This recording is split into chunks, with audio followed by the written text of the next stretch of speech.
안녕하세요. 저는 30대 초반 여자랍니다. 많은 나이도 아닌데 의도하지 않게 결혼해 이혼까지 하게 되면서 화려한 돌싱으로 살려고 열심히 노력하고 있네요. 울적한 날에는 이곳에서 저와 비슷한 사연을 들으며 같이 울고 욕해주면서 듣는 재미가 있더라고요. 저의 이야기도 다른 분들 못지않게 기구하거든요. 이곳에 마지막으로 대나무 숲 마냥 다 털어놓고 새롭게 시작하고 싶어 사연 남겨봅니다. 인생의 초년부터 제 인생은 불행했어요. 초등학교 때 어머니를 여의고 중학교 땐 아버지가 병으로 돌아가셨죠. 친할머니와 단둘이 대학 때까지 살았어요. 할머니가 그래도 여유가 있으셨고 아버지 동생인 작은아버지 가족도 저를 신경 써줘서 대학 입학까지 힘들진 않았죠. 할머니가 부모님에게 못 받는 사랑을 더 넘치게 주셨거든요. 하나뿐인 가족인 할머니가 노환으로 병을 얻으셔서 제가 대학 2학년 때 돌아가시니까 진짜 하늘이 무너지는 기분이 이런 건가 싶더군요. 이 세상에 혼자만 남은 기분은 정말이지 겪어보지 않은 사람은 모를 거예요. 한동안 허한 마음 때문에 방황을 했는데요. 앞으로 혼자 어떻게 살아야 할지 막막하더라고요. 할머니와 살던 집은 작은 아버지 소유였다면서 저한테 나가라고 하더군요. 저는 작은 아버지가 얻어준 월세방에서 대학도 휴학한 채 공무원 시험 공부를 시작했죠. 취업 성공할 때까지 누가 뒤를 봐주지도 않을 거고 이 길이 아니면 난 죽는다는 마음으로 공부했어요. 1년 만에 합격해서 그렇게 구급 공무원으로 발령받아 일하게 됐답니다. 혜이씨는 나이도 어린데 맨날 일만 해? 예쁘게 생겨서는 남자친구는 안 만들어? 아직 여유가 없네요. 사실 딱히 만나고 싶지도 않아요. 제 사정 잘 아시잖아요. 외로운 혜이씨를 사랑으로 품어줄 그런 남자가 있을 거야. 가족을 만들고 아이도 낳고 그렇게 살아야지. 지금처럼 어리고 이쁠 때 얼른 좋은 남자 만나. 제가 매일 회사만 집만 오가니까 주변의 동료들도 항상 걱정 어린 관심을 많이 주시더라고요. 전 그냥 웃으면서 넘길 뿐이었죠. 어느 누가 고아인 며느리를 맡고 싶겠어요. 전 남한테 싫은 소리 하기도 싫고 듣기도 싫은 성격이라 그냥 나 혼자 밥벌이하며 살자는 비혼주의자였어요. 어렸을 때부터 너무 힘든 일을 겪어서 그런지 누군가와 싸우고 복구하는 것도 싫고 조용히 살고 싶었죠. 어느 날 평소와 다름없이 바쁘게 민원을 받고 있는데 무슨 남자 손이 불쑥 앞으로 들어와 깜짝 놀랐어요. 놀라서 고개를 들자 말쑥한 남자가 어색하게 웃고 있더라고요. 아, 안녕하세요. 또 오셨네요? 오늘은 이거 드리고 싶어서요. 따뜻한 커피 한 잔 드세요. 그리고 이거 한번 읽어주실래요? 이 동네에 사는지 서류를 자주 떼러 오던 남자였는데 훤칠한 키의 훈남이라 멀리서도 가끔 눈에 띄긴 했어요. 그런 남자가 웬 편지를 건네니 전 너무 놀랐어요. 일단 다른 사람들이 볼까봐 얼른 편지를 받아 숨겼죠. 저한테 호감이 있어서 일부러 일이 없어도 주민센터에 오기도 했다며 편지엔 전화번호가 적혀 있더라고요. 전 연애를 할 마음이 전혀 없었기에 당연히 답하지 않았고요. 남자는 몇 번을 더 적극적으로 대시를 했고 그렇게 한 번, 두 번 만나다 보니 연인 사이가 되었답니다. 사귀고 나서 얼마 되지 않아 남자친구의 집안이 이 동네의 유지인 걸 알게 됐고 건물이 2채나 있다는 거예요. 내가 같이 일하는 언니한테 들었는데 그게 정말 사실이야? 왜 나한테 말 안 했어? 자기가 알면 부담스러워할 것 같아서 천천히 말하려고 했어. 내가 아버지 빌딩 관리하는 일 하거든. 그래서 주민센터에 서류 떼러 자주 왔던 거야. 난 사귀기 전에 내 사정 다 이야기했어. 난 그냥 혼자 조용히 살고 싶고 어떤 갈등도 싫어. 그리고 자기한테 선택하라고 한 거고. 자기 부모님이 나를 마음에 들어 하시겠어? 난 좋은 대학 나온 것도 아니고 마땅한 직업 없이 부모님 도와드리는 건데 뭐. 공무원인 자기가 나보다 대단하지. 너무 걱정하지 마. 우리 부모님은 내가 다 알아서 해. 형이 있다고 하지 않았어? 형은 무슨 일 하시는데? 우리 형은 공부를 잘했어서 지금은 대기업 팀장으로 일해. 형수님은 변호사시고. 뭐라고? 아, 나 너무 부담돼서 싫어. 내가 돈 많은 남자 만났다고 좋아할 줄 알았어? 난 돈 많은 시댁 그런 거 싫어. 우리 그냥 이쯤에서 헤어져. 제발. 저는 일방적으로 이별을 통보하고 잠수를 타버렸죠. 주무관님께 부탁드려서 다른 층에서 일을 하는 걸로 바꿔서 남친은 저를 몇 주 동안이나 찾지 못했어요. 제가 일부러 집도 안 알려줬었거든요. 그런데 어느 날 남친의 부탁을 받은 동료가 저를 불러내는 바람에 딱 마주치게 됐어요. 남친 얼굴이 여지껏 잠도 못 잔 것처럼 아주 헬쑥하고 초췌하더라고요. 혜인아, 너 어떻게 이렇게 모질 수가 있어? 내 말은 들어주지도 않고 이렇게 사라져버리면 끝이야. 내가 우리 부모님한테 너에 대해서 다 말씀드렸어. 아버지가 너 만나보시고 싶대. 제발 나를 믿고 우리 같이 부딪혀보자. 내가 네 가족이 돼서 평생 행복하게 해줄게. 간곡하고 진실된 간청에 저는 그 사람을 한번 믿어보기로 했어요. 그렇게 남친 집으로 인사를 드리러 갔는데요. 제가 너무 걱정을 많이 한 것에 무색하게 예비 시부모님 모두 친절하게 대해주시더라고요. 내가 네 형편을 다 들었다. 나도 어려운 어린 시절 겪고 자수성가한 사람이다. 저 녀석은 애미가 너무 오냐오냐 키워서 우리 재산 관리하는 거나 하고 제대로 된 직업이 뭐 있겠냐. 너는 혼자 대학도 나오고 공무원도 된 게 아주 뚝심 있고 좋아 보인다. 우리 아들이랑 결혼하는 거 찬성하마. 형편 다 아는데 딱히 뭐 혼수를 말할 것도 없고 그냥 결혼식 다 나한테 맡기고 넌 이 집 들어와서 살아라. 집이 이렇게 넓은데 굳이 집 얻을 필요 있니? 안 그래? 아무리 그래도 시집살이 하라는 건 내키지 않았어요. 저 혼자 하고 싶은 거 하며 자유롭게 살다가 제 조건이 빠진다는 이유로 시집살이가 당연하다는 듯이 말하더라고요. 우선은 그 집에서 나와서 남친한테 말했죠. 내가 모은 돈이 없다고 해서 집으로 들어와서 시집살이 하라는 건 좀 너무하지 않아? 내가 누누이 말했잖아. 난 혼자 사는 게 제일 좋은 사람이라고. 자기는 그동안 혼자 그렇게 외롭게 살았으면서 새 가족이 생겨서 북적북적 살면 더 좋은 거 아니야? 우리 부모님은 자기 사정 다 봐주셔서 그런 말씀 하신 거야. 일단 2년만 살아보자. 그리고 정 힘들면 그때 분가하자. 응? 제가 몇 명 없는 친구들이나 동료들한테 고민을 털어놔봤지만 다들 호강에 겨운 소리라고만 하더군요. 그렇게 부잣집에 시집가면서 포기할 줄도 알아야 된다나요?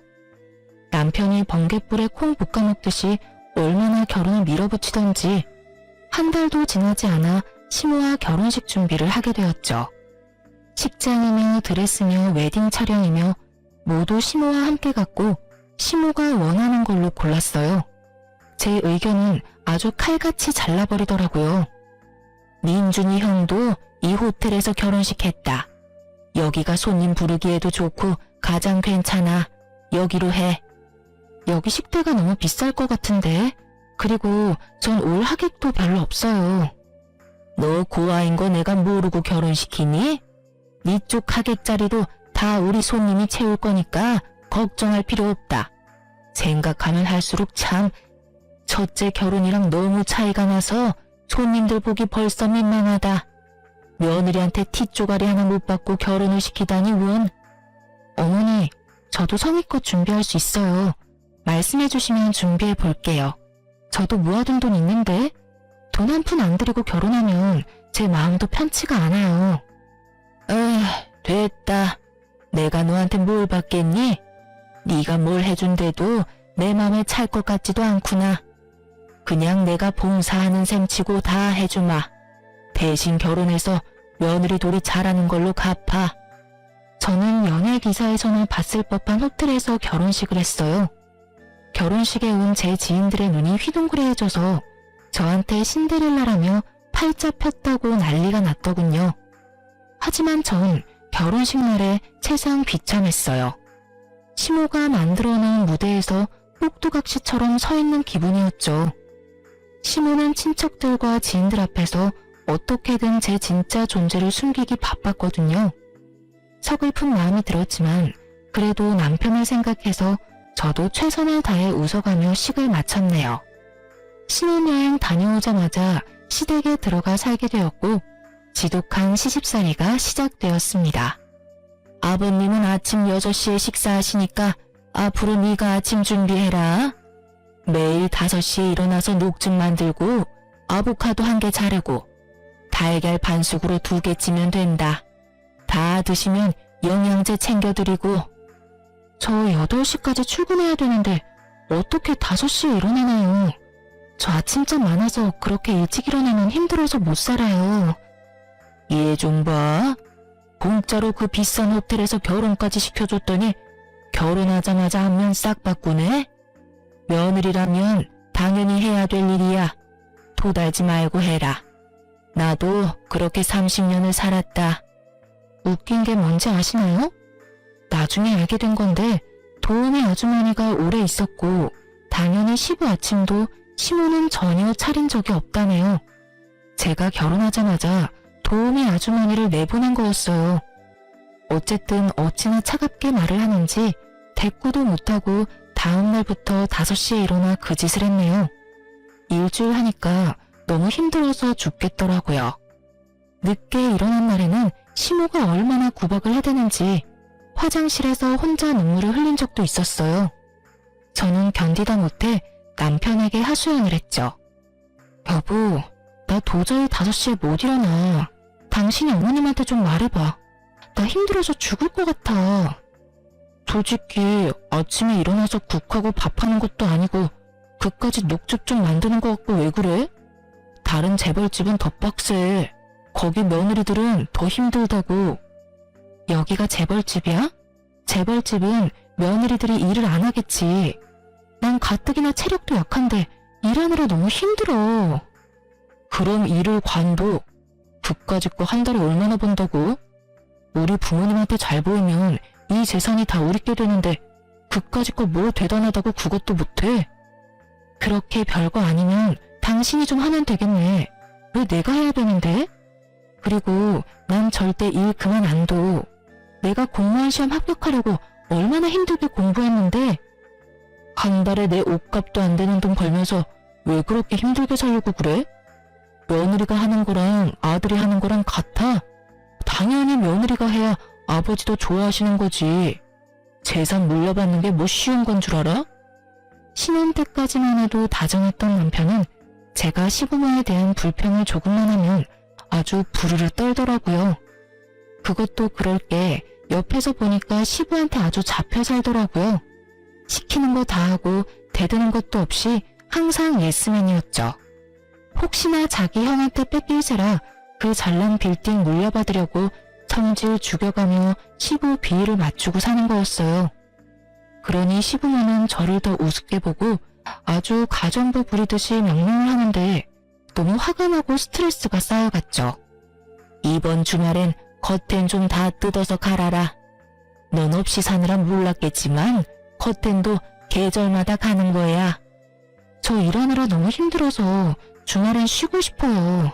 제가 커튼 업체 불러서 해결할게요. 저한테 시키진 말아주세요. 얘 말하는 싸가지 좀 봐. 그 업체 부르면 그건 누구 돈인데? 있는 집 시집 왔다고 아주 돈을 물 쓰듯이 쓰네. 그깟 푼돈 벌면서 지금 누구 앞에서 돈 번다고 유세야?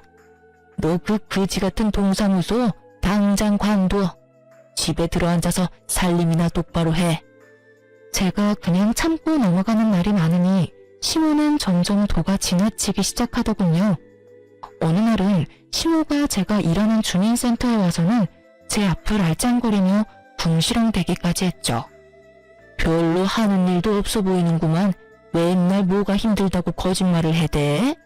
도대체 얌전한 얼굴에 뭔 가면을 쓰고 있는지 알 수가 있어야지. 어머니, 지금 제가 일하는데 와서 뭐 하시는 거예요? 빨리 돌아가 주세요. 아니, 더우면 에어컨 쐬러 오고 추우면 히터 쐬러 올 수 있는 곳이 동사무소 아니야? 네가 뭔데 나한테 가라 말하니? 내가 뭐 너한테 볼 일이 있어서 왔다고 했니? 내 입으로 내가 말도 못해? 별것도 아닌 게 잘난 척은? 동료들 보기가 얼마나 민망하고 부끄러웠는지 몰라요. 가뜩이나 제가 결혼 잘했다고 질투했던 동료도 있었는데 이젠 시집살이 한다고 제 뒤에서 수군대더군요. 솔직히 혜인 씨가 엄청 예쁜 것도 아니고 잘난 것도 없는데 어떻게 결혼했나 했어. 역시 시집살이를 엄청나게 하나 봐. 하긴 그 부잣집에서 혜인 씨 조건이 마음에 들겠어. 그 시어머니 와서 하는 것 좀 봐. 집에선 얼마나 더 할까? 불쌍하다 불쌍해. 그러게 너무 차이가 나는 결혼한 대까지 뭐. 어쩌겠어. 다 감수해야지. 제 앞에선 아무 말도 안 했지만 자기들끼리는 제 이야기를 이러쿵 저러쿵 하니까 일할 때도 눈치가 보이고 위축이 되더라고요.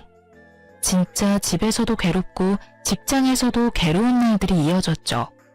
전 어릴 때부터 참는 것에 익숙한 삶을 살았어요. 그래서 시모의 괴롭힘과 남편의 무관심, 동료들의 영면을 가장한 은근한 따돌림을 묵묵히 견디며 그렇게 3년의 결혼 생활을 이어갔답니다. 겉으론 내색하지 않았지만 제 속은 아주 썩어 문드러졌죠. 특히 시모 때문에 정신과라도 찾아가고 싶을 정도로 우울증에 시달렸어요.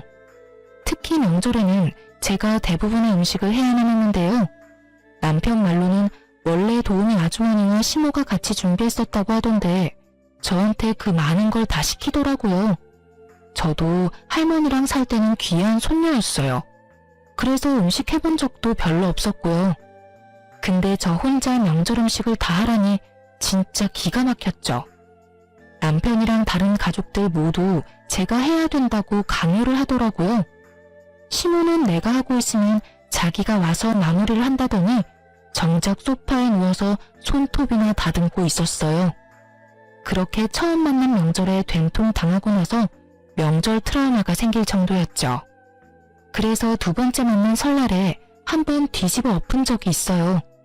첫 번째 명절엔 그러려니 넘기려고 했는데 두 번째 맞은 설날에도 형님은 설날 당일 점심에 와서 밥만 먹고 봉투만 주고 가려고 하더군요.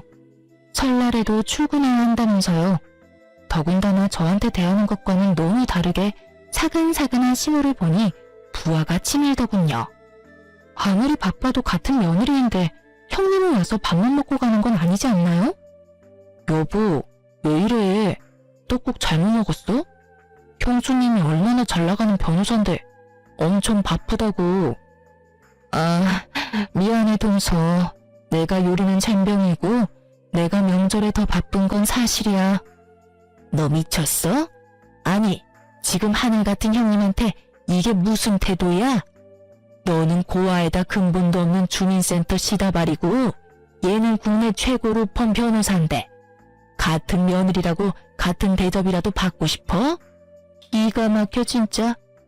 시모가 저한테 상스러운 말까지 해대며 비난하는 동안 아무도 제 편을 들어주지 않더군요. 심지어 남편은 시모를 말리기는커녕 잘못했다고 빌라더라고요. 저는 서러운 마음을 참지 못하고 그렇게 집을 뛰쳐나갔어요. 그 후로 어떻게 됐을 것 같으세요? 너 나간 김에 아예 완전히 나가버려. 그냥 짐 싸서 나가라고. 감히 누구한테 음식을 하라 마라 못하겠다고 난리야? 그냥 이혼해. 이혼하라고 하면 누가 무섭나요? 그럴게요. 이혼하고 나가면 되잖아요. 당장 부모님한테 잘못했다고 해. 대들지 말고. 제가 잘 말할게요, 엄마. 시모가 자기를 무시했다면서 당장 이혼하라고 난리를 쳤고 저도 시모가 너무 끔찍해서 이대로 이혼하고 싶더라고요. 이혼하는 게 희망으로 느껴졌다면 믿어지시겠나요? 근데 시부가 딱 한마디로 상황을 종결시켜버렸죠. 내 눈에 흙이 들어갈 때까지 이혼은 없다. 남들 부끄럽게 무슨 이혼이야? 당신도 또 한 번 그런 소리 꺼내면 당신부터 이혼이야. 알았어? 시모는 이혼당하는 게 무서웠는지 그 후로 이혼 소리는 못하더라고요. 그 대신 저를 더 교묘하게 괴롭혀만 갔어요. 저는 세 번째 맞는 추석이 다가오자 가슴에 돌덩이를 얹은 것 같고 잠잘 때도 눈물이 줄줄 흐를 정도였죠. 아무리 빠져나오려고 해도 깊은 늪에 빠진 것처럼 무기력하고 제 자신이 한심해만 보였어요. 바보같이 왜 당하고만 있냐고 하실 분도 있을 거예요. 근데 제 편을 들어줄 가족 한 명 없는 처지에 저를 나쁜 며느리 이상한 애로 몰고 가는 시댁에서 살아보세요. 나중엔 진짜 제 자신이 이상한가 보다 이런 생각까지 하게 되더라고요. 그러던 중에 저에게 편지 한 통이 왔는데요. 영 내용을 알 수가 없어 변호사인 형님에게 좀 물어보기로 마음을 먹었어요. 그래서 변호사 사무실로 찾아가 봤죠. 형님은 그래도 친절하게 저를 맞아주더군요. 그동안 명절 때 아니면 만난 적도 없고 대화도 별로 해본 적이 없어서 저를 무시한다고 생각을 했었거든요. 형님에게 편지에 대해 조언을 들은 뒤에 나가기 전에 용기 내어 한마디 했죠. 형님, 바쁜 건 알겠는데 그래도 명절엔 와서 좀 도와주셔야 되지 않아요? 저 혼자 그 많은 음식 해야 되는데. 나도 참 난감하네. 지금까진 도우미 아주머니 여러 명이 음식 준비해서 난 그런 부담이 전혀 없었는데. 나도 동서 혼자 땀 뻘뻘 흘리며 하는 거 보면 당연히 마음 편치가 않아. 어머니가 왜 갑자기 그러시는지. 제가 마음에 안 들어서 그러는 거죠. 저 골탕 먹이려고요. 제가 언제까지 버틸 수 있으려나 싶네요. 형님의 두루뭉실한 대답을 듣자 역시나 내 편은 아니라는 생각이 들더군요. 그렇게 지옥 같은 추석 전날이 찾아왔어요. 근데 아침에 초인종이 울려 나가보니 형님이 카트에 뭘 가득 싣고 왔더라고요. 아니 네가 이 아침부터 웬일이니? 이번 명절엔 뭐 휴가라도 낸 거니? 나야 우리 큰며느리 얼굴 보니 반갑고 좋네. 내일 못 올 것 같아서 오늘 대신 왔어요. 동서 이것 좀 받아줘. 다 주방에 놔주면 돼. 아니 이게 다 뭐니? 먹을 걸 사온 거야? 네, 명절 음식 다 사왔어요. 송편도 유명한 떡집에서 넉넉하게 사왔고요. 제가 아는 유명한 한정식집에 일부러 부탁해서 예약 걸어서 사온 거예요. 음식 만들려고 장도 다 봐왔는데 덜컥 이렇게 사면 어쩌니? 말이라도 해주지. 미리 말씀드리면 당연히 필요 없다고 하셨을 거 아니에요? 장 본 건 나중에 해먹으면 되는 거고 이번 추석엔 제가 사온 음식으로 명절 지내세요. 제 성의 봐서라도요. 동서도 이번 추석에 좀 쉬어. 친정 없어도 하루 정도는 호텔에서 푹 쉬는 것도 좋지. 내가 하루 잡아줄게. 내일 모레 어때? 어머 얘, 그게 무슨 말이야? 그럴 필요 없다. 네 덕에 음식도 안 할 건데 뭐가 힘드니? 그래도 사람은 혼자 푹 쉴 시간이 필요해요, 어머니. 저도 가끔 혼자 푹 쉬어야 좀 충전이 되더라고요. 내가 회원으로 있는 호텔 알려줄 테니까 내일 모레 하루 쉬고 와. 자세한 건 내가 문자로 보내놓을게. 형님이 말하니까 시모는 입만 삐죽거리고 정작 반대는 못하더라고요. 대신 그 분풀이는 저를 향했죠. 명절이라고 친척들 다 모여있는데 시모가 저를 쓸데없는 일로 계속 불러대기 시작했어요. 여기 수정과 좀 더 내와. 다 떨어진 거 안 보여? 야, 여기 더럽잖아. 얼른 걸레 가져와서 닦아. 아주 명절에 음식도 안 만들어서 살판 났지? 친척 어른들 다 계시는데 빠릿빠릿 움직여야지. 이렇게 굶떠서야 내가 창피해서 못 산다. 저기 저상 얼른 다 정리하고 새로 차려라. 저는 더 이상 참을 수가 없었어요. 시모가 큰 소리 칠 때마다 친척들도 저를 보며 수근거렸고 눈빛을 주고받으며 키득거리기까지 했어요. 제가 왜 이런 취급을 받아야 하는지 부하가 치밀었죠. 저를 무슨 시종 부리듯이 야야 거리는 시모 면상에 결국 못 참고 걸레를 집어 던졌죠. 야, 이게 미쳤나? 너 지금 나한테 걸레 던졌어? 너 정신 나갔어? 이제 사람 좀 그만 괴롭혀요. 당신 때문에 정신병 걸리기 직전이니까. 이 미친 할망구야, 적당히 좀 하라고. 야, 너 미쳤어? 어머니한테 무슨 말버릇이야. 당장 무릎 꿇고 싹싹 빌어. 당장. 싹싹 빌어야 될 건 너랑 네 엄마야. 사람 취급 안 하고 괴롭히는 게 즐겁니? 네가 중딩이야? 이 마마 파파보이 새끼야. 그깟 재산 받으려고 네 마누라가 어떤 취급받는지 뻔히 알면서 모른 척이나 하고 평생 지켜준다며, 울타리가 돼준다며, 이 비굴한 자식아. 역시 머리 검은 짐승은 함부로 거두지 말라고 했어. 어디서 굴러먹던 고아는 받아줬더니 남 부끄럽게 친척들 앞에서 이게 무슨 짓이야? 민준이 너 당장 네 마누라 무릎 꿇리지 못해? 남편이 시우 말을 듣자마자 제 어깨를 잡아 누르면서 억지로 무릎을 꿇리게 하는 거 있죠. 제가 남편을 확 밀어버리자 남편이 눈을 번뜩이더니 제 뺨을 때리는 게 아니겠어요? 뺨을 맞는 순간 제 눈에서 별이 반짝하더군요. 저도 질세라 남편 뺨을 갈겨버리고 머리통도 마구 때려버렸어요. 야, 나 더 이상은 너랑 못 살아. 부모한테 한 푼이라도 더 받으려고 빌빌대는 이 한심하고 찌질한 놈아. 야, 너 미쳤어? 이 거지 같은 게 지금 누굴 때려? 이쁘다 이쁘다 해주니까 간이 배 밖으로 나왔냐? 그래서 내가 집안 보고 결혼해야 된다고 했지? 보고 배운 게 없으니 이렇게 상스럽게 굴지. 너 당장 얘랑 갈라서라. 애 없을 때 버려버리라고. 사람들 앞에서 며느리한테 야야거리는 게 더 저지르고 상스러운 거야, 이 아줌마야. 갈라서라고? 웃기고 있네. 내가 네 그지 같은 아들 버리는 거야. 알았어? 저는 그 길로 그 지옥 같은 집구석을 나왔어요. 사실 그 전에 제 명의로 아파트를 미리 구해놨었죠. 혼자만의 공간에 있으니 그제야 숨통이 트이고 진짜 살 것 같더군요. 저는 미리 상담했던 변호사와 바로 소송을 시작했어요. 소장을 받은 남편이 전화를 했더군요. 어쨌든 정리는 해야 했기에 카페에서 만났죠. 남편이 저를 보며 한심하다는 듯이 혀를 차는 게 기가 막혔어요. 지 부모 없으면 백수 주제에 뭐가 잘났다고 저러는지 말이죠. 이혼 소송은 아무나 하는 줄 알아? 그거 하면 돈이 얼마나 들어가고 시간이 들어가는데 네 쥐똥 같은 월급으로 감당할 수 있겠어? 너랑 네 엄마 엿먹일 돈은 충분히 있으니까 걱정 끄셔. 내가 그동안 살았던 정도 있고 하니까 합의금 명목으로 돈 좀 줄게. 소송 취하하고 그냥 합의 이혼이나 해. 대신 우리 집에서 있었던 일은 발설하지 않는다는 각서 하나 써. 아, 진심으로 웃겼다. 야, 니네 집이 뭔 삼성, 현대, 재벌집이야? 다 아침 드라마 많이 본 네 엄마 머리에서 나온 거겠지. 그래서 각서 써주는 조건으로 얼마 줄 건데? 5천 줄게.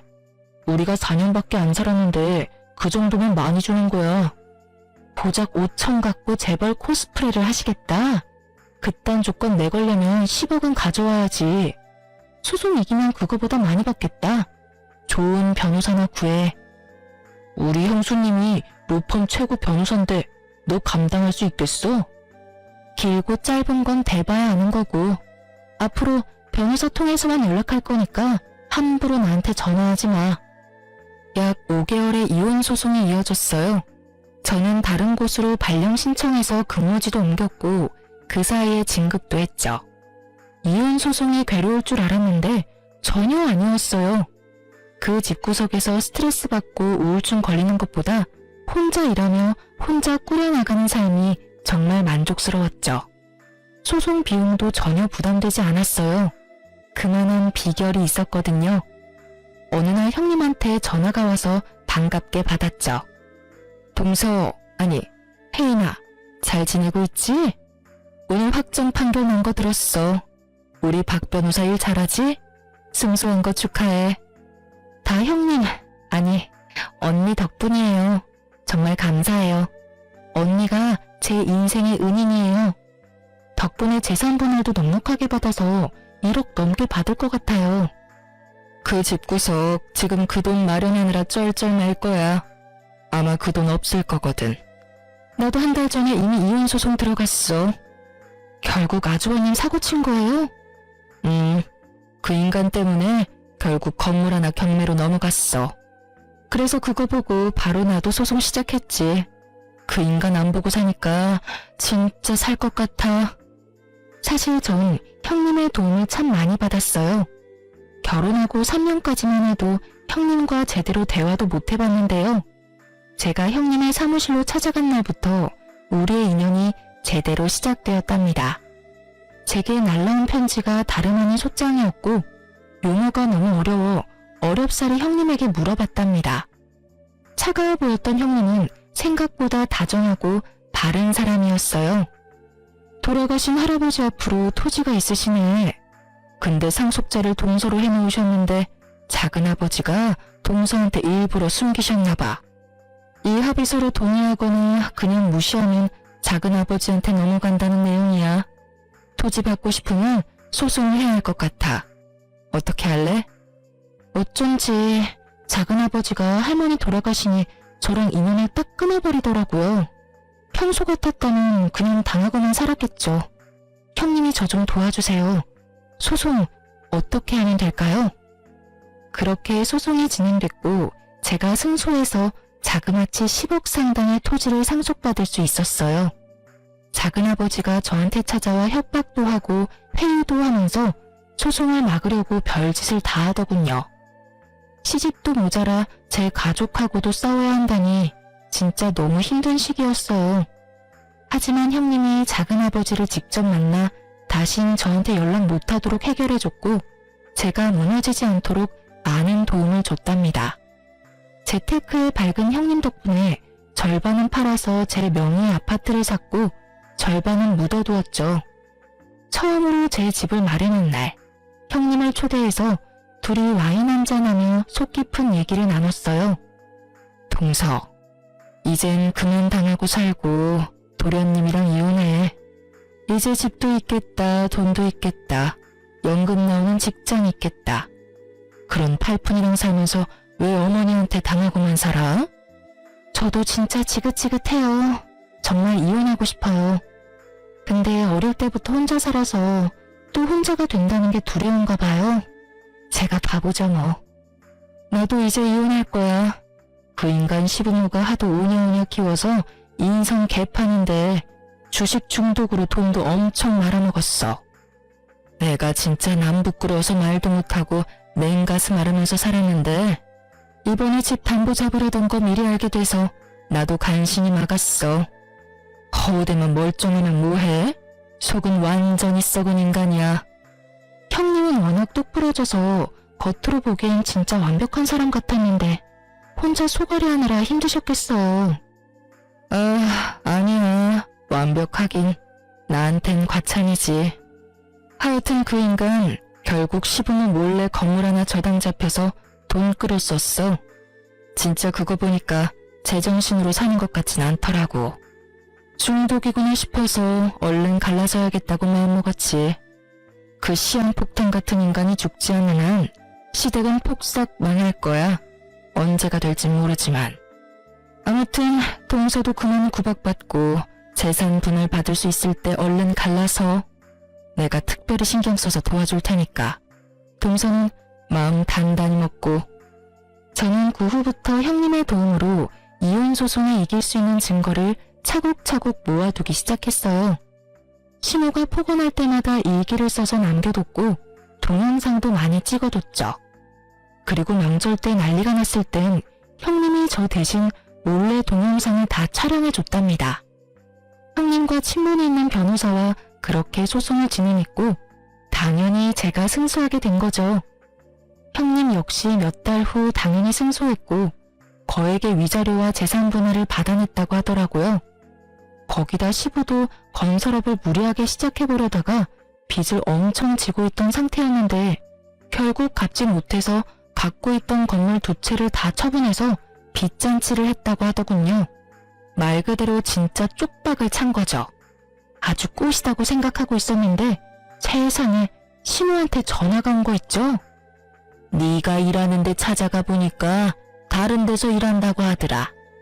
오랜만에 얼굴 보고 싶었는데 얼마나 아쉬웠는지 몰라. 혼자 살면서 밥은 잘 먹고 다니니? 외롭고 힘들지는 않고? 뭐 잘못 먹었어요? 우리가 따뜻하게 안부 모를 사이에요. 다신 전화하지 말아요. 예. 끊지 말고 잠깐 얘기 좀 하자. 내가 요즘 네 생각이 얼마나 나던지 꿈에도 네가 나와서 울고 그러더라. 그래서 뭔 일이 있나 걱정이 돼서 전화한 거야.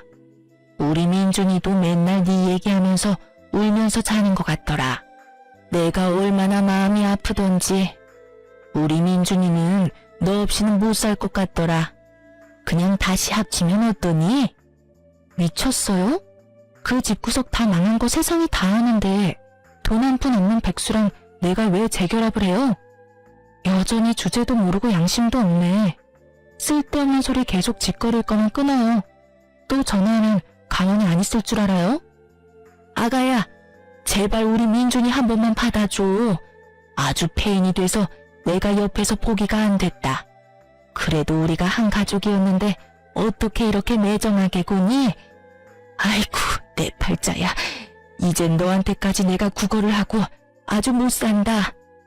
아주 혼자 울면서 신세 한탄까지 하길래 그냥 끊어버렸고 심호 번호는 차단해버렸답니다. 어이없게도 며칠 후엔 전 남편님이 제 아파트 앞에서 저를 기다리고 있더군요. 여길 당신이 어떻게 알고 왔어? 내 뒤라도 캔 거야? 이번엔 콩밥 한번 먹어볼래? 여보, 내가 다 잘못했어. 내가 이렇게 빌게. 난 당신 없이는 못 살아. 내가 당신이 원하는 건 뭐든지 다 할게. 나 좀 다시 받아주면 안 될까? 네 엄마랑 너랑 짰어? 갑자기 쌍으로 왜 이 난리야? 형님한테 뭔 말이라도 들었나 봐. 왜? 내가 돈이라도 좀 있어 보이니까 없던 마음이 짠하고 생기디? 어? 아니야. 우리 집이 어려워진 건 알고 있어? 갑자기 이렇게 돼버리니까 그동안 날 이해해주고 사랑해준 건 당신밖에 없었다는 생각이 들었어. 여보, 내가 집안일 살림 다 할게. 이런 사랑 싸움은 1년만 지나면 다 아물기 마련이야. 우리가 나이 들어서 생각해보면 다 아무것도 아닐 일이라고. 1년만 지나면 아물어? 이 못된 인간아. 네 엄마한테 당해서 받은 상처는 내가 죽을 때까지 못 잊을 거야. 네 엄마 닮은 사람만 길거리에서 만나도 가슴이 철렁해. 너랑 네 가족이 나를 얼마나 죽을 만큼 힘들게 만들었는데. 뭐? 재결합을 해? 누구 좋으라고? 폭삭 망하니까 네가 나이 많은 백수라는 걸 처절하게 깨달았나 봐. 아, 그래. 너 능력 있다. 인정해주니까 좋아? 그래도 내 덕에 너도 부잣집 사모님 소리 들으면서 어깨 으쓱하면서 살았잖아. 그니까 너도 날 좀 도와줘야지. 내가 지금까지 직장 다녀본 적이 없는데 이 나이에 어떻게 취직을 하냐? 사업이라도 시작해보게. 당신이 돈 좀 빌려줘. 당신 능력 있고 돈도 있잖아. 내가 뭔 돈이 있어. 나한테 항상 근본 없는 거지라고 하더니 왜 거지한테 돈을 빌려? 머리에 총 맞았어? 부모 덕에 지금까지 공과금도 제대로 못 내는 주제에 사업 같은 소리 하네. 머리에 똥 만들어서는. 당장 꺼져. 또 찾아오면 그땐 경찰 부를 거니까. 저는 제 팔을 잡고 늘어지는 놈을 사정없이 밀쳐내고 집으로 뛰어들어가 버렸어요. 또 찾아올까봐 이사를 가야 되나 고민했는데 그 뒤로 찾아오진 않더라고요.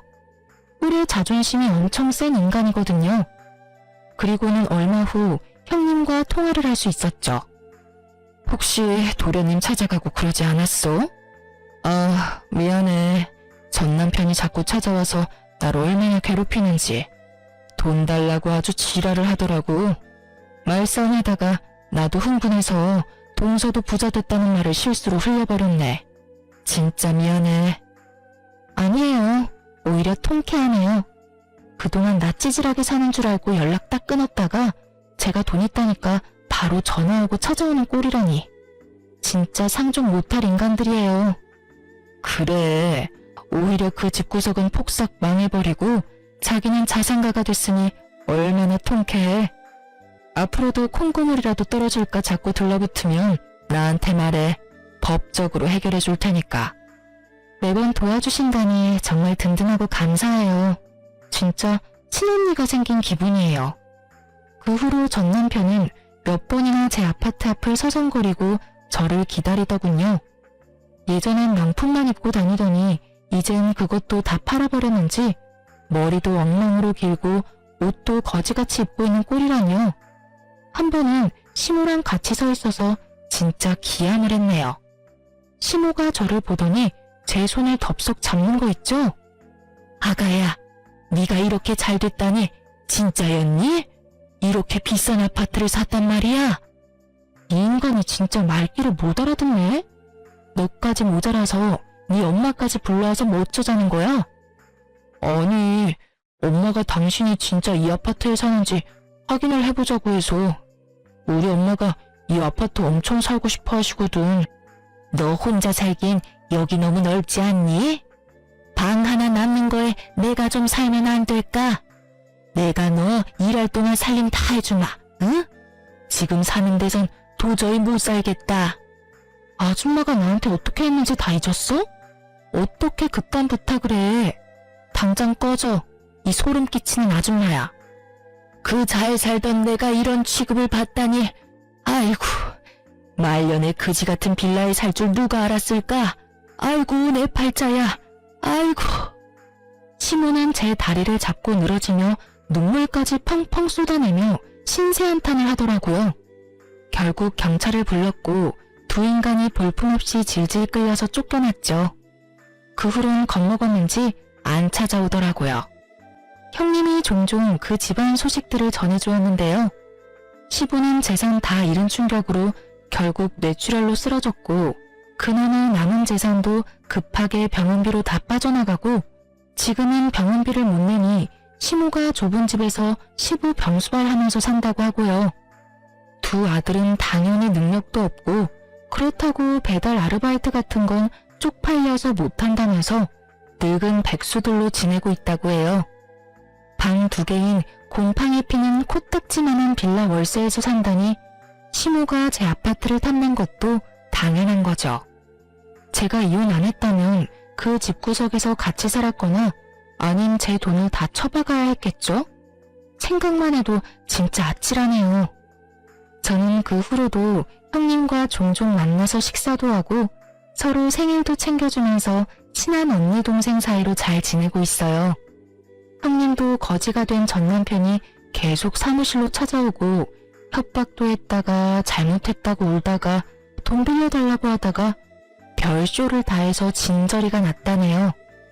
결국 접근금지 신청하고 이젠 혼자 다른 지역에서 변호사 사무실 개업해서 멋진 대표님이 되셨답니다. 볼 때마다 진짜 멋진 사람이라는 생각을 해요. 시궁창 같았던 결혼 생활에서 남은 유일한 선물이 바로 전 형님이자 지금의 친한 언니네요. 이제 이혼한 지도 꽤 지났네요. 저는 여전히 성실히 일하면서 잘 지내고 있어요. 가끔 친구를 만나기도 하지만 워낙 혼자 지내는 걸 좋아해서 외롭지가 않네요. 정말 결혼해서 해방된 것만으로 저의 인생은 확 달라졌답니다.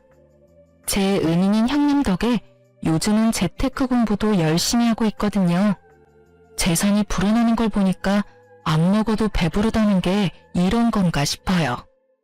어릴 때부터 내 인생은 왜 그럴까 박복하다고 불평만 해왔는데요. 이번 이혼으로 제 인생은 제가 만들어가기 나름이란 걸 확실하게 깨달았답니다. 제 사연을 듣고 계신 분들 중에서도 지금 힘드신 상황이라면 곧 좋은 일이 생길 테니까 조금만 힘내시길 바래요. 들어주셔서 감사하고 모두 행복하세요.